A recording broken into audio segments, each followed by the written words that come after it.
사무엘상 17장 17절로 21절까지 말씀 우리 천천히 한 절씩 교독하도록 하겠습니다. 이새가 그 아들 다윗에게 이르되 내 형들을 위하여 이 볶은 곡식 한 에바와 이 떡 10덩이를 가지고 진으로 속히 가서 내 형들에게 주고 이 치즈 10덩이를 가져다가 그들의 천부장에게 주고 내 형들의 안부를 살피고 증표를 가져오라. 때에 사울과 그들과 이스라엘 모든 사람이 엘라 골짜기에서 블레셋 사람과 싸우는 중이더라. 다윗이 아침에 일찍이 일어나서 양을 지키는 자에게 맡기고 이새의 명한 대로 가지고 가서 진영에 이른즉 마침 군대가 전장에 나와서 싸우려고 고함하며 다같이 이스라엘과 블레셋 사람이 항우를 벌이고 양군이 서로 대하였더라. 아멘. 계속해서 이제 다윗의 하나님을 향한 간절한 그 믿음의 중심을 몇 주째 지금 살펴봅니다. 오늘은 좀 더 다윗의 그 깊은 그 중심의 마음을 좀 더 깊숙이 한번 들어가 보려고 합니다. 그래서 다윗이 간직했던 그 성실함과 순수한 신앙과 겸손의 그의 삶의 모습을 오늘 이 본문 속에서 좀 더 찾아보고 함께 은혜를 나눴으면 좋겠습니다. 성실하게 살아가려고 하는 그런 역사의 삶을 살아가면 참 좋겠지만 성실하게 살아가는 삶을 요즘에는 살아내기가 참 어렵습니다. 모든 사람들이 손해보려고 하지 않는 마음들을 갖고 있거든요. 자기에게 한 톨이라도 한 움큼이라도 손해나는 일들은 결단코 하지 않으려고 하는 아주 인색함, 이기적인 마음들이 무척이나 세상을 살아가게 될 때 그것이 탁월한 지혜인 줄 알고 살아가고 있는 시대이기 때문에 성실한 사람을 만나기도 어렵거니와 성실하게 살아가는 모습들 또한 어려운 현실에 직면해 있는 시대입니다. 그래서 우리가 가끔씩 성실한 사람을 만나면 무엇이라고 그에게 향하여서 이렇게 말합니까? 신기하다. 오늘 같은 사람이 아닌 것 같은데 아주 이런 시대에 이런 사람을 만나보기가 참 어렵다 이 말입니다. 그러하기 때문에 그 성실한 사람이 귀하고 소중할 터인데 오히려 이 시대는 말이죠, 이 성실함을 지나서 좀 더 한 걸음을 더 나아가서 순수한 삶으로 살아가고자 원할 때에 사람들은 무엇이라고 말할까요? 순수한 사람들, 자기에게 손해가 될지라도 묵묵하게 자신의 일들을 감당하고 그의 공동체를 세워가는 그 모습들을 해내는 사람들, 순수한 삶을 살아내고 있는 사람들을 향해서 세상은 무엇이라고 말할까요? 바보스럽다, 우직하다, 못났다, 이렇게 칭한다 이 말이에요. 아니, 순수하게 살아가고 때묻지 않는 모습으로 살아가고 성실하게 수고의 노력을 아낌없이 되뇌이는 이들을 향해서 당신의 이익을 챙기지 못하는 그 모습을 들여다보면서 이렇게 말하는 겁니다. 바보스럽다라고요. 그러하기 때문에 세상 사람들은 성실하게 살아가려고 하지 않아요. 저희들도 우리 아들이 둘이 있는데요, 알바를 하거든요. 좀 일찍 가면 좋잖아요. 땡 되면 도착합니다. 받는 일하는 만큼만 주기 때문에 나도 일만 그 시간만 정확하게 지키고 싶다는 생각들이 있는 겁니다. 어른의 입장으로 바라볼 때에 내가 저 때는 저러지 않았는데 나 때에는 저러지 않았는데 하는 생각을 갖게 되는 겁니다. 요즘 사람들이 그렇게 살아가게 되니까 뭔가 좀 더 열심히 살아가고 좀 더 회사에 충직하게 내가 일을 하게 되면 손해스럽다라고 여기기 때문이다 이 말입니다. 바보스럽다라고 여긴다 이 말입니다. 지혜롭지 못하다라고 여긴다 이 말입니다. 자, 그러면 한번 생각해 봐야 됩니다. 세상 사람들은 순수하게 살아가고 성실하게 살아가는 인생들을 향해서 우직하다, 바보스럽다, 못났다라고 그렇게 평가할지 몰라도 과연 하나님께서는 어떻게 판단하실까 하는 거죠. 성실한 인생들, 순수한 신앙을 간직한 인생들 말이에요. 열심과 열정을 다해서 신령과 진정을 다해서 하나님을 섬기는 그 인생들을 향해서 과연 하나님은 무엇이라 표현할까 하는 것입니다. 우리는 하나님의 이 되물어 주시는 이 물음에 답해낼 수 있는 복된 삶을 살아내기를 주의 이름으로 소원합니다. 성경에 보면요, 우리가 야곱이라는 인물을 만나지 않습니까? 복 있는 인생으로 살아갔다. 아브라함의 하나님, 이삭의 하나님, 야곱의 하나님이었기 때문에 정말 믿음의 열심과 열정을 다한 조상처럼 여겨집니다. 그런데 그의 삶을 들여다보면 결코 온전한 삶이 아니었음을 우리는 발견하고 있지 않습니까?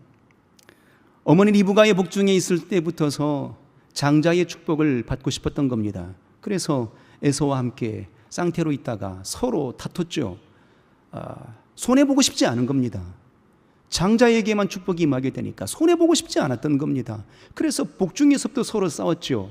힘에 밀려서 야곱은 형의 발뒤꿈치를 잡고 나온 차자가 된 겁니다. 그래서 그 이름이 야곱이지 않습니까? 그렇지만 이 야곱은 말이죠, 결코 손해나는 일들은 하고 싶지 않은 겁니다. 아버지의 축복, 장자로부터 내려오는 그 축복을 빼앗기고 싶지 않았던 겁니다. 그래서 수단과 방법을 가리지 않아요. 결국 아버지를 사기칩니다. 형을 사기칩니다. 우여곡절 끝에 사기쳐서 축복을 얻어냅니다. 결과의 몫은 무엇이었을까요? 형이 그를 죽이겠다 하는 겁니다. 결국 삼촌 라반이는 하란 땅으로 도망치지 않았겠습니까? 20년을 고생합니다. 물론 부유한 재물을 가지고 고향으로 돌아옵니다. 그 돌아오는 과정 속에 어떤 소문을 듣게 되는 겁니까? 형 에서가 400명의 군사를 일으켜서 이를 갈고 있더라. 동생 야곱을 죽이겠다 하더라, 이 말입니다. 그때 야곱이 또 잔꾀를 부리기 시작합니다. 야곱이 잔꾀가 뭡니까? 재산을 다 형에게 주면은 마음이 녹아지지 않을까? 안 돼요. 자손을, 아내를 다 보내주면 나에 관한 그 마음이 녹아지지 않을까? 안 되더라, 이 말입니다. 얄팍함 가지고는 안 된다, 이 말이거든요. 결국 하란 땅에서 20년 동안 고생하는데 말이죠, 당신도 사기치는 사람이었는데 자기보다 더 사기치는 삼촌을 만나잖아요. 그때 어떤 마음이 들었을까요? 당신의 거울을 마주대하는 듯한 그런 모습을 경험했을 겁니다. 그래도 여전히 그는 변하지 않았습니다. 모든 것을 다 형에게 내어주고 난 이후에 비로소 야폭나루에 무릎 꿇게 되는 겁니다. 스스로 살아보고자 원했던 그 몸부림의 세계 속에서 하나님 앞에 진실하게 서고자 원하는 그 진실한 믿음으로 무릎 꿇게 된 것입니다. 그리고 전심으로 부르짖는 그 진실의 고백들 속에 어떤 역사가 일어나게 되는 겁니까? 그의 이름이 바뀌어지게 됩니다. 이스라엘. 그리고 그의 삶을 여수른이라 불러줄 수 있는 삶으로 바뀌어지게 되는 겁니다. 어느 때요?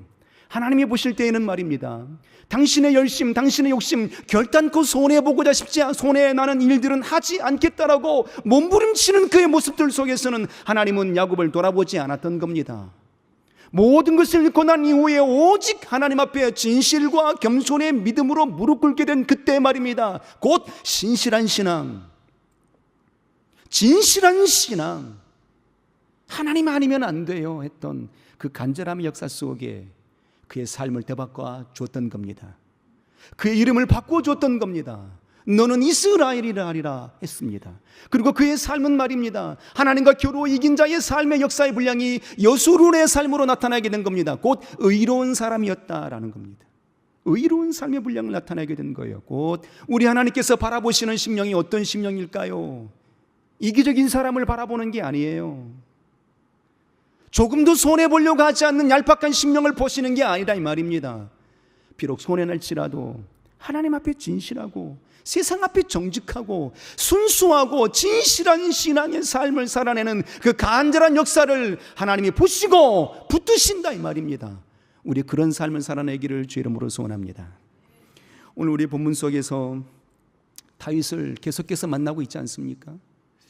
다윗이 어떤 인생입니까? 사도행전 13장에 보게 되면 성경이 기록하기를 다윗에 관해서 이렇게 표현합니다. 이새의 아들 다윗을 보니 이는 내 마음에 합한 자라. 내가 저를 통해서 내 모든 뜻을 이루리라 라고 이렇게 선언해 주시는 겁니다. 놀라운 축복의 장면이죠. 그토록 사랑받은 이가 있을까? 다윗처럼 하나님께 인정받은 이가 있었을까 할 정도입니다. 아브라함을 향하여서 내 벗이라 말씀하여 주셨지만 이보다 더 뛰어난 말씀을 해주시는 겁니다. 그래서 하나님이 약속하신 대로 그 씨를 통해서 바로 우리의 구주가 오시게 하셨다라고 이어서 말씀하고 계시는 거거든요. 내 마음의 아픈 심령, 이것도 대단한데 내 모든 뜻을 저 다윗을 통해서 이루리라 라고 선언하시는 겁니다. 대단한 축복의 메시지였던 겁니다. 그러면 도대체 다윗은 어떤 삶을 살아냈기에 하나님이 그토록 인정해 주셨을까, 그토록 흡족해 하셨을까 하는 겁니다. 그의 얼굴이 잘생겨서요? 용모가 준수해서요? 그의 얼굴이 예뻐서요? 성경이 예뻤다라고 말하고 있잖아. 예뻐서요? 혈당코 그게 아니지 않습니까? 하나님은 말씀하셨잖아요. 용모와 신장을 보지 말라. 나 주 여호와는 중심을 보느니라 말씀하셨거든요. 그러니까 하나님은 그 외모 때문에, 다윗의 외모 때문에 그를 취한 게 아니었다 이 말입니다. 그러면 다윗이 정직하게 살았으므로, 도덕적으로 완벽한 삶을 살아냈으므로 내 마음의 합한 자라 이렇게 말씀해 주셨을까요? 아니잖아요. 우리가 잘 아는 것처럼 다윗도 정욕의 산물이었습니다. 육체의 안목의 정욕을 초월하지 못한 인생이었습니다. 이생의 자랑의 정욕을 초월하지 못한 인생이었잖아요. 그래서 그 정욕의 산물을 초월하지 못함으로 어느 날 그가 왕이 되어서 성루를 걷는데 말이에요, 아리따운 여인이 목욕하고 있어요. 그의 충직한 신하 우리아의 아내였거든요. 그런데 그를 취하게 됩니다. 간음죄를 범하게 된 겁니다. 어느 날 그에게서 임신했다는 소식이 들려오는 겁니다. 완벽한 범죄를 꿈꿨는데 말이죠, 임신했다 하게 되니까 그의 소문이 나게 된 겁니다. 그래서 다시 그의 충직한 우리아를 말이죠, 가장 전장의 일선에 내보내게 되고 그를 죽이라 한다 이 말이에요. 살인죄까지 범한 인생이 된 겁니다. 간음죄요, 살인죄요. 무엇 때문에요? 정욕의 역사의 산물을 초월하지 못했던 인물이었기 때문입니다. 더 나아가서 말이죠, 이 정욕의 안목만 초월하지 못한 것이 아니라 이생의 자랑이라는 그런 정욕도 초월하지 못했지 않았겠습니까? 왕이 되고 잘 나갈 그때에 다윗이 어떻게 합니까? 내가 스스로 이뤄낸 분량인 줄 알았던 겁니다. 그래서 내 백성들이 어느 만큼인가 한번 헤아려보고 싶었던 겁니다. 내가 어느 만큼 왕성한 민족을 이뤘는가, 왕성한 국가를 세웠는가 한번 되돌아보고 싶었던 거죠. 그래서 인구조사를 하잖아요. 하나님이 결코 기뻐하지 않으셨다 했던 겁니다. 그래서 갓 선지자를 통해서 말이죠, 당신에게 3가지의 재앙을 주셨는데 그 중에 한 가지를 선택하라 한다. 그 중에 한 가지를 선택하라 했어요. 첫 번째 재앙은 무엇입니까? 7년 동안 이 땅에 기근이 있을 것이고, 또 하나는 3개월 동안 당신이 적군들에 의해서 피하여 도망치는 삶을 살아가게 될 것이고, 마지막 하나는 3일 동안 이 민족에게 온역이 있을 것인데 이 셋 중에 하나를 택하라 하더라 했어요. 무엇을 택했습니까? 가장 짧은 3일짜리 백성들에게 온역이 임하는 그의 역사를 선택하게 됩니다. 그래서 어떤 결과가 어떻게 나오게 됩니까? 애꿎은 백성들이 7만 명이나 죽거든요. 무엇 때문에요? 이생의 자랑이라는 그 안목 때문에 말이에요. 이생의 자랑이라는 그 정욕 때문에 말이에요. 내가 이만큼 이뤘어, 후대에 이걸 남길 거야, 내가 이만큼 태평성대를 이뤘고 이만큼 큰 민족을 이뤘어. 누가 해놓으신 것입니까? 누가 이루게 하신 겁니까? 하나님이 하신 거잖아요. 그런데 내가 했어라고 과시하고 싶었던 겁니다. 자랑하고 싶었던 거죠. 하나님께 합당치 않게 여겼던 겁니다. 이처럼 다윗이 도덕적으로 완전한 인생이 아니었던 겁니다. 정욕적으로 완전한 인생이 아니었던 겁니다. 그럼에도 불구하고도 왜 하나님은 이 세 아들 다윗을 보니 이는 내 마음에 합한 자라 여겼을까요?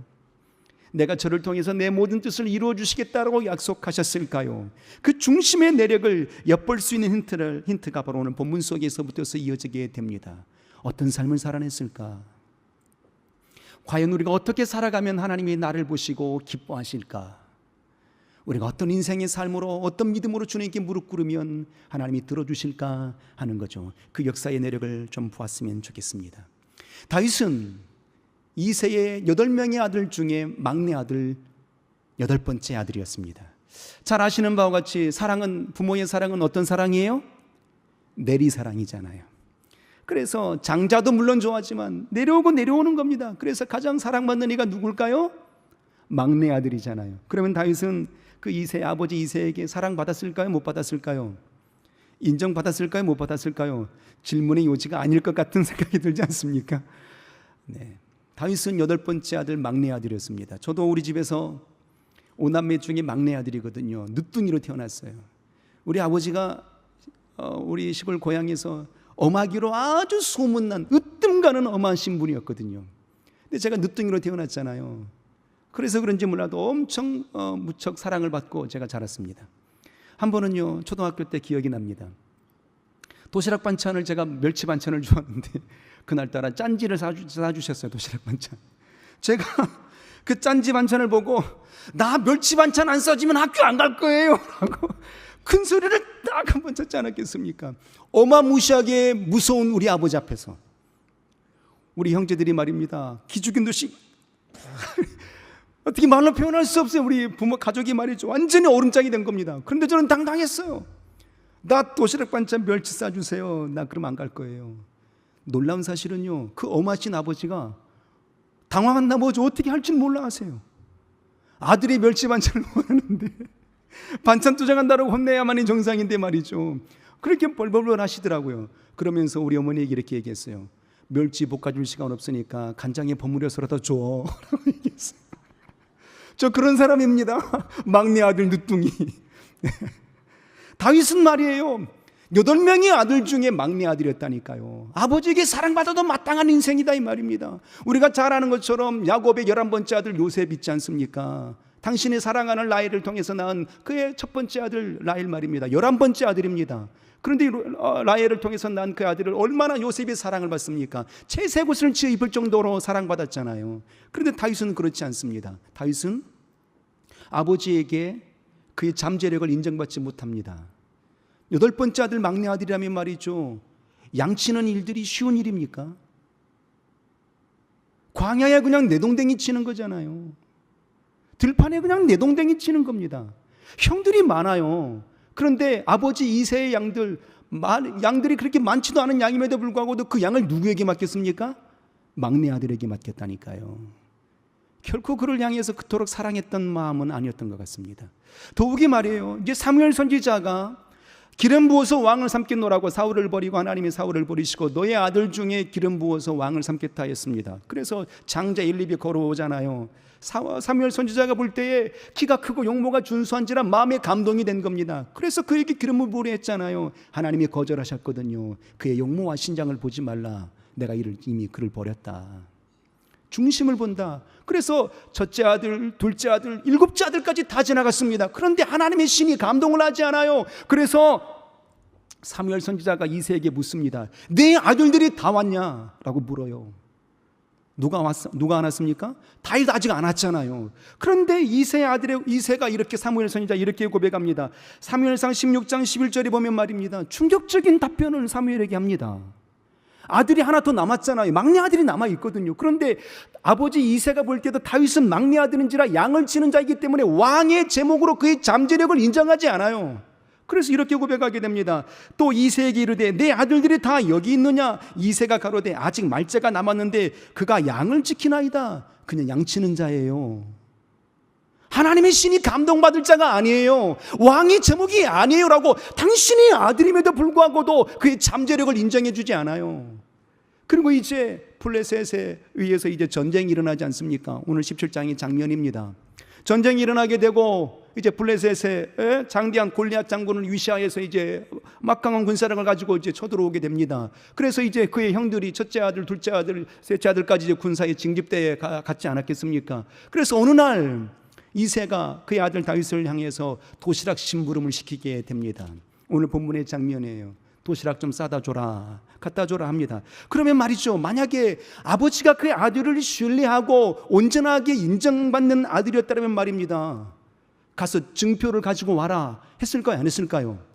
형을 만나고 온 증표를 가지고 와라 했을까요? 안 했을까요? 믿는데 왜 했겠어요? 그를 신뢰하면 왜 했겠냐고요. 오늘 본문에 이렇게 말하잖아요. 18절에 보니까 이렇게 말하게 됩니다. 이 치즈 10덩이를 가져다가 그들의 천부장에게 주고 내 형들의 안부를 살피고 증표를 가져오라. 믿은 거야, 안 믿은 거예요? 인정하지 못했던 겁니다. 다윗을 인정해 주지 않았거든요. 그의 형 장자 엘리압은 어찌했을까요? 오늘 본문은 읽지 않았지만 28절에 보니까 말입니다. 이렇게 합니다. 다윗이 그 전쟁 중에 서 있는 장면을 보고 말입니다. 28절에 보니까 장형 엘리압이 다윗의 사람들에게 말을 들은지라 그가 다윗에게 노를 봐야 가로되 내가 어찌하여 이리로 내려왔느냐? 들에 있는 몇 양을 네게 맡겼느냐? 나는 내 교만과 내 마음의 완악함을 아노니 내가 전쟁을 구경하러 왔도다 했다 이 말이에요. 내 완악함과 내 교만 속에 내가 전쟁을 구경하러 왔구나. 아버지께서 내게 맡긴 몇 양을 어디다가 두고 내 편개치고 전쟁이나 구경하러 왔느냐라고 형도 동생을 인정하지 않아요. 그러니까 다윗이 전쟁에 능한 그런 잠재력의 역사를 말이죠, 그런 군사적인 역사의 잠재력을 인정하지 않은 겁니다. 아무도 다윗을 인정해 주지 않아요. 그런 때에 다윗은 어떤 삶을 살았을까요? 하나님이 다윗의 그 중심을 보시는 겁니다. 아버지도 그를 인정해 주지 않아요. 형도 다윗을 인정하지 않아요. 그렇지만 다윗은 말입니다, 묵묵하게 그의 일들을 해냅니다. 자, 봅니다. 성경을 다 같이 한번 읽어볼까요?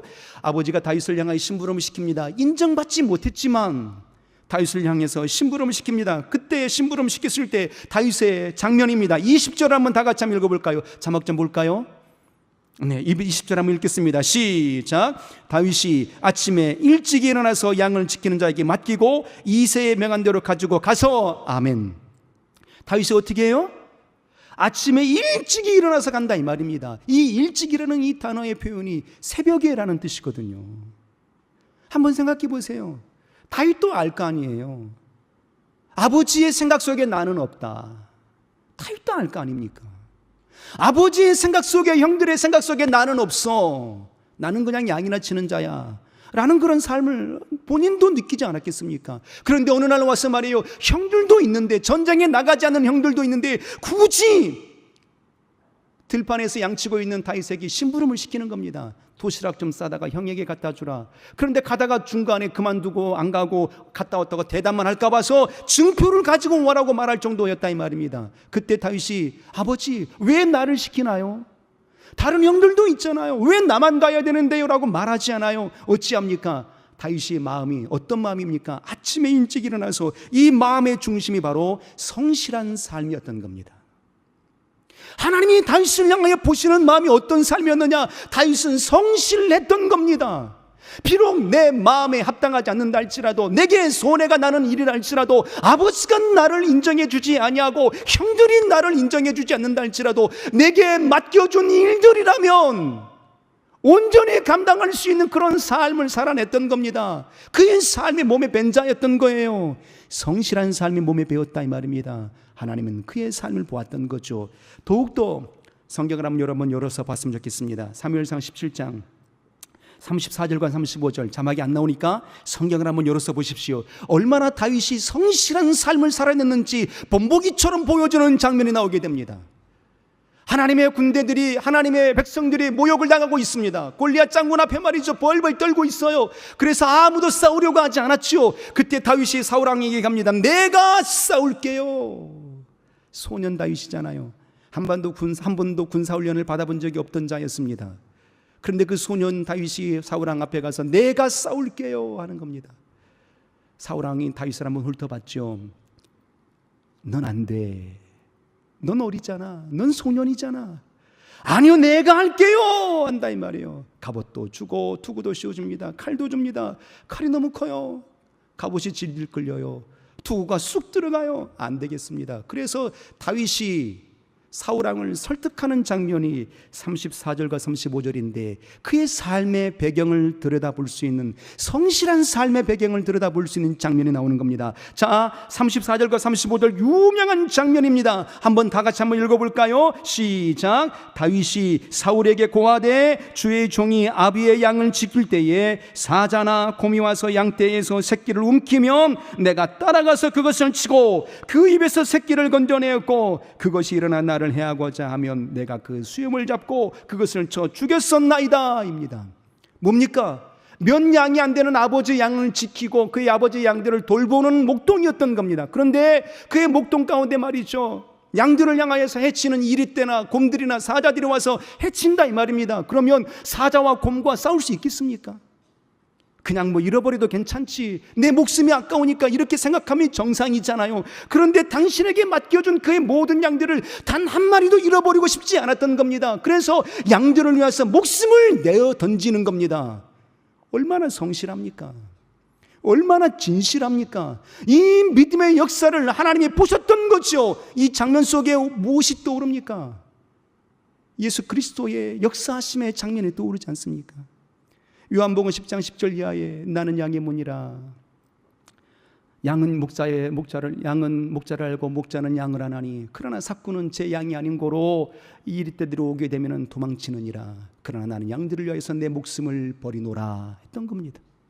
주님의 마음이 어떤 마음입니까? 성실의 그 마음이었던 겁니다. 그 성실로 단 한 마리의 잃어버린 양이라 할지라도 찾아내었던 거죠. 그 마음을 닮아 가졌던 겁니다. 누구에게 배운 게 아니에요. 그의 삶의 과정들 속에서 이뤄낸 분량이었던 겁니다. 성실의 삶이었던 거예요.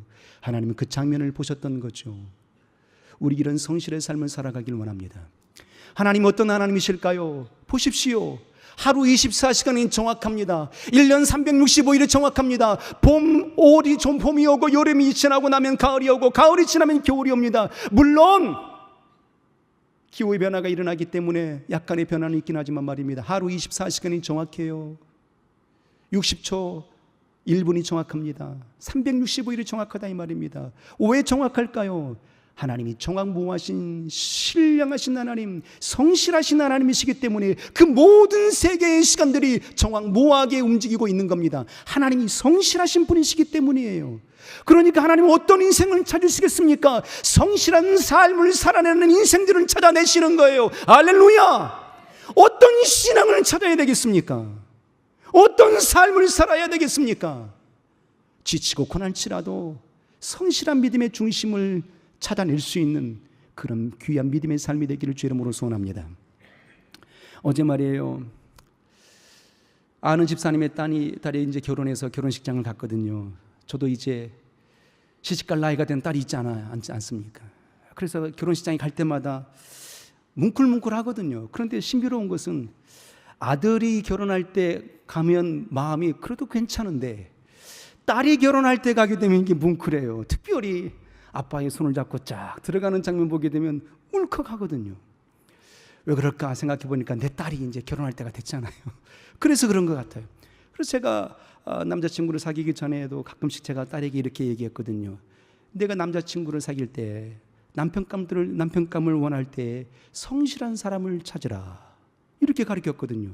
그럼 우리 아내는 이렇게 얘기합니다. 믿음이 제일이야. 믿음이 있어야 돼. 물론 믿음이 있어야죠. 그런데 성실하지 않은 믿음이 어떤 믿음이겠습니까? 성실한 믿음이어야 되는 거예요. 성실해야 모든 삶이 완전하죠. 성실하지 않는 믿음만 좋아, 가족들 어떻게 되겠습니까? 매일 교회에서 살겠죠. 네가 돈 벌어와. 이러면 어떻게 되겠어요? 성실해야 되는 겁니다. 성실한 신앙의 삶이 중요한 거예요. 다윗은 바로 성실한 신앙의 삶을 살아냈던 겁니다. 하나님이 그 장면을 보신 거죠. 그 중심을 들여다보신 겁니다. 이후에 말이죠, 성실한 믿음만 보인 게 아닙니다. 다윗의 역사를 보게 되면 말이죠, 그의 신앙이 아주 순수한 신앙이에요. 순수한 신앙 말입니다. 다윗이 인생의 노년의 끝자락에 시편 23편을 기록하지 않습니까? 시편 23편의 고백의 장면이 무엇입니까? 여호와는 나의 목자시니, 이게 다윗의 신앙의 고백이에요. 그의 1절부터 8절, 6절까지를 쭉 내력을 보게 되면 말입니다, 다윗이 하나님을 어떻게 믿었는지에 관한 그 중심의 내력이 아주 빼곡하게 담겨져 있습니다. 짧은 그 장면들 속에 말이에요. 하나님은 나의 목자시다. 그러니까 결국 자기는 뭐라는 얘기예요? 나는 그의 기르시는 양이라는 겁니다. 그가 쉴 만한 물가로 나를 인도해 주시고 라고 고백하지 않습니까? 푸른 초장 맑은 물가로 나를 인도해 주시고 내 영혼을 소생시키시는도다 라고 고백한다 이 말입니다. 하나님을 향해서 어떻게 믿는가? 하나님은 나의 목자이십니다. 나는 무지랭이 같은 양이기 때문에 내 힘으로 할 수 있는 게 아무것도 없어요. 내 인생에 지나온 모든 걸음들을 되돌아보게 되니까 모든 것은 하나님이 나를 인도해 주신 손길 때문이었어요 라고 그의 믿음의 순수한 신앙을 보이는 겁니다. 그리고 시편 27편 1절 이하에 다윗이 유명한 고백을 하지 않습니까? 이렇게 고백합니다. 여호와는 나의 빛이시오 나의 구원이시니 내가 무엇을 두려워하리요? 여호와는 나의 생명의 능력이시니 내가 누구를 무서워하리요? 이게 다윗의 신앙이에요. 이게 다윗의 믿음이라고요. 얼마나 순수합니까? 그래서 말입니다. 이 순수한 신앙의 믿음의 모습이 오늘 믿음의 장면들 속에 이어지게 되거든요. 아버지 도시락 물음으로 이제 갖고 오게 됩니다. 그런데 블레셋의 골리앗 장군이 말입니다. 장대한 고열이 외치는 거예요. 야, 나와 한번 겨뤄보자 했더니 말이죠, 왕으로부터 비롯하여서 모든 이스라엘 민족들이 숨죽이듯 숨어있다 이 말입니다. 그때 다윗이 고백하는 하나님에 관한 신앙의 역사가 이런 장면입니다. 자, 우리 26절 17장 26절도 한번 성경을 한번 열어서 볼까요? 다윗이 고백하는 신앙의 고백, 하나님은 어떤 하나님으로 믿고 있는지 한번 볼까요? 소년입니다. 단 한 번도 군사적인 경험을 해본 적이 없는 자였다 이 말입니다. 그런데 다윗은 내가 믿는 하나님은 이런 하나님이에요 라고 고백하는 거예요. 자, 26절 한번 읽어볼까요? 시작. 다윗이 곁에 섰는 사람들에게 말하여 가로되 이 블레셋 사람을 죽여 이스라엘의 치욕을 제하는 사람에게는 어떠한 대우를 하겠느냐? 이 할례 없는 블레셋 사람이 누구간데 사시는 하나님의 군대를 모욕하겠느냐 였어요. 하나님은 어떤 하나님으로 믿고 있어요? 살아계신 하나님, 군대의 하나님으로 믿고 있는 겁니다. 그리고 다시 45절도 한번 읽어볼까요? 다윗이 하나님을 어떤 신앙으로 믿고 있는지, 얼마나 순수한 신앙인지 한번 보겠습니다. 45절 한번 읽겠습니다. 시작. 다윗이 블레셋 사람에게 이르되 너는 칼과 창과 단창으로 내게 오거니와 나는 만군의 여호와의 이름 곧 내가 모욕하는 이스라엘 군대의 하나님의 이름으로 내게 가노라. 하나님은 어떤 하나님으로 믿는 거예요? 군대의 하나님, 살아계신 하나님으로 믿는 겁니다. 이스라엘 민족이 어떤 민족입니까? 하나님의 선민들이잖아요. 하나님의 살아계심을 믿는 자들이잖아요. 그런데 하나님의 전능자라고 믿는 인생들이 말이죠, 그들의 이스라엘 백성들이 어떻게 하고 있습니까? 현실 앞에 부딪혀오는 문제들 앞에 어떻게 하고 있습니까? 하나님의 능력을 구하는 게 아니었잖아요. 모두가 다 도망쳐 있는 겁니다. 모두가 다 피해 있는 겁니다. 그러니까 이스라엘 왕으로부터 시작해서 모든 이스라엘 민족의 믿음은 어떤 믿음이었던 거예요? 이성으로 간직하고 있는 지식의 믿음이었던 겁니다. 지식으로는 하나님이 살아계세요. 지식으로는, 이성으로는 하나님은 전능자예요. 믿음으로는 입술로는 고백한다 이 말입니다. 하나님은 살아계신 하나님이십니다. 하나님은 전능하신 하나님이십니다 라고 말입니다. 그런데 결국은 어떻습니까? 실제적인 문제들 앞에 모든 것을 내동댕이 치는 겁니다. 그런데 다윗은 어떠했을까요? 하나님은 살아계신 하나님이에요. 군대의 하나님이에요. 전능자의 하나님이십니다라고 고백한다 이 말입니다. 그 고백의 역사가 직접 그의 삶으로 투영이 되는 겁니다. 블레셋의 골리앗 장군과 일전을 겪잖아요. 하나님이 살아계신 하나님이시니 어제도 역사하셨고 오늘도 역사하시면 내일도 역사하시는 하나님으로 그 믿음의 순수성을 버리지 않았던 겁니다. 하나님은 그 중심을 보셨던 거죠. 우리 이런 신앙이었으면 좋겠습니다. 순수한 신앙과 더불어서 성실한 삶이 이어지게 된다면 말이죠, 그것이 바로 화룡점정 아니겠습니까? 하나님의 기뻐하시는 역사의 신앙 아니겠습니까? 사복음서에 보게 되면 주님은 기도하러 올라가시고 제자들을 향해서 게네사렛 강을 건너가라 하십니다. 밤사경쯤에 거친 바람이 붑니다. 예수께서 기도하시다가 제자들이 괴로이 누워줬는 것을 보세요. 그리고 풍랑이는 바다 위를 걸어오셨죠. 그랬더니 제자들이 다 놀랍니다. 유령인가 보다 했어요. 그때 주님 잔잔하고 고요한 음성으로 이렇게 말씀하십니다. 내니 두려워 말라. 그때 다윗이 순수한 믿음을 아주 발동을 시킵니다. 당신이 주님이시라면 나를 물 위로 걸어오라 명하소서였어요. 오라 하시니 베드로가 어떻게 해요? 질량의 법칙, 중력의 법칙을 거스리는 최후의 물 위를 걷는 인생이 되는 겁니다. 순수한 신앙 때문이었죠. 그런데 걷다가 바람이 일어 파도가 일게 되니 무서워 빠져가는지라 주님이 그의 손을 붙잡아 주시며 이렇게 말씀하시죠. 믿음이 적은 자여 왜 의심하였느냐? 왜 순수한 믿음을 저버렸느냐? 라고 되물어 주셨던 겁니다. 우린 순수한 신앙이었으면 좋겠습니다. 비록 내게 응답이 더딘다 할지라도, 비록 이 신앙의 여정들이 거친 풍랑의 여정 속에 걷는 인생이라 할지라도 하나님은 살아계신 하나님이십니다. 오늘도 여전히 나를 지켜주시는 하나님이심을 믿는 믿음의 역사 속에 달려가시기를 주의 이름으로 소원합니다. 마지막으로 한 가지 더 곁들일 수 있다면 말이죠. 다윗은 성실했고, 다윗은 순수한 신앙이었고, 다윗은 하나님의 질서를 무너뜨리지 않는 겸손의 중심을 간직한 인생이었어요. 다윗이 잘 나가게 되니까 사울왕이 다윗을 어떻게 합니까? 그를 죽이려고 합니다. 그래서 다윗은 사울왕을 피해서 도망치는 인생의 삶을 살아가게 되죠. 동굴 속에서 살아가고 불황자들과 함께 살아가는 거친 인생의 삶을 살아갑니다. 그런 과정 속에 다윗도 사울왕을 2번씩이나 죽일 수 있는 기회가 있었던 겁니다. 그때 다윗이 무엇이라고 고백합니까? 왕이 옷자락을 잘라가면서 이렇게 말합니다. 하나님이 기름 부어 세우신 일을 내가 해할 수 없도다. 하나님을 내가 거역할 수 없도다라고 하나님의 질서에 순응합니다. 그리고 그의 신하들에게 말하죠. 다시는 내 왕을, 내 주인된 왕을 향하여서 해하지 말라라고 명령까지 내리게 되는 겁니다. 다윗이 어떤 마음이에요? 하나님이 세우신 그 질서에 순종할 줄 아는 겸손의 심령이었던 겁니다. 주님의 마음을 닮아 있잖아요. 예수 그리스도도 아버지의 본체입니다. 하나님의 본체이십니다. 그런데 이 땅에 겸손하셔서 이 땅에 오셨지요. 그리고 그가 이렇게 선언하십니다. 나는 내 자유로 말해본 적이 없다. 나는 내 임의대로 행동해 본 적이 없다. 나는 아버지께서 내게 이르신 것을 너희에게 전하노라 하셨던 겁니다. 겸손이셨던 겁니다. 다윗도 그러하였죠. 하나님이 다윗의 그 중심에 겸손의 믿음의 마음을 보셨고, 순수한 신앙의 열심을 보셨고, 성실한 삶을 보셨던 겁니다. 그 역사 위에 다윗이 내 마음에 합한 자라라고 하나님이 여겨주셨던 겁니다. 우리는 어떤 신앙을 간직하고자 원하십니까? 하나님이 찾으시는 인생은 어떤 인생이겠습니까? 성실하고 순수하고 겸손할 수 있는 아름다운 하나님이 찾으실 만한 심령이 되기를 주 이름으로 소원합니다. 할렐루야. 성실한 신앙인이 될지어다. 순수한 신앙인이 될지어다. 겸손한 신앙인이 될지어다. 할렐루야.